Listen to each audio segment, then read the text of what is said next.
नमस्कार. मी देवहूती गांजापूरकर आणि तुम्ही पाहत आहात गल्ली ते दिल्ली. राम जन्मभूमी अयोध्येत 22 जानेवारी रोजी ऐतिहासिक आणि अविस्मरणीय असा प्राणप्रतिष्ठा सोहळा पार पडला. फक्त देशाचंच नाही तर अवघ्या जगभराचं लक्ष या सोहळ्याने वेधून घेतलं होतं. रामलल्लाची अतिशय सुंदर अशी मूर्ती अयोध्येत विराजमान झाली आहे. यामुळे राम मंदिर लढ्याला एक प्रकारे यश आलं आहे. पंतप्रधान नरेंद्र मोदी यांनी देशवासियांना दिलेला शब्द पूर्ण केला. त्यामुळे मोदींवरही कौतुकाचा वर्षाव होत आहे. याच पार्श्वभूमीवर बॉलिवूड अभिनेत्री शिल्पा शेट्टीने मोदींना एक विशेष पत्र पाठवून त्यांचे आभार व्यक्त केले.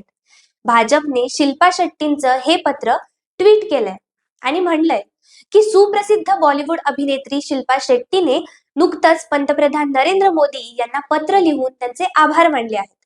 5 शतकांपासून श्रीरामांना वनवास घडत होता. अखेर तो वनवास संपला, तेही मोदींच्या प्रयत्नांमुळेच. यासाठीच शिल्पा शेट्टींनी पंतप्रधानांचे आभार मानले आहेत. शिल्पा शेट्टीने म्हटलंय की आदरणीय मोदीजी, काही जण इतिहास वाचतात, काही जण इतिहास शिकतात, परंतु तुमच्यासारखे लोक इतिहास बदलतात.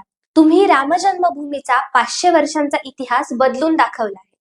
तुम्हाला मनापासून धन्यवाद. या शुभ कार्यासह प्रभू श्री रामांच्या नावाबरोबर सदैव तुमचे नाव जोडल्या गेले आहे.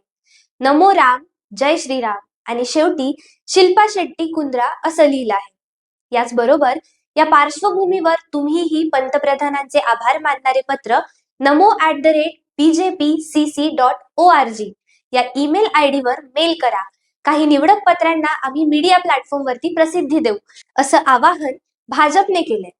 अशाच नवनवीन घडामोडी जाणून घेण्यासाठी गल्ली ते दिल्ली या YouTube चॅनलला नक्की सबस्क्राईब करा.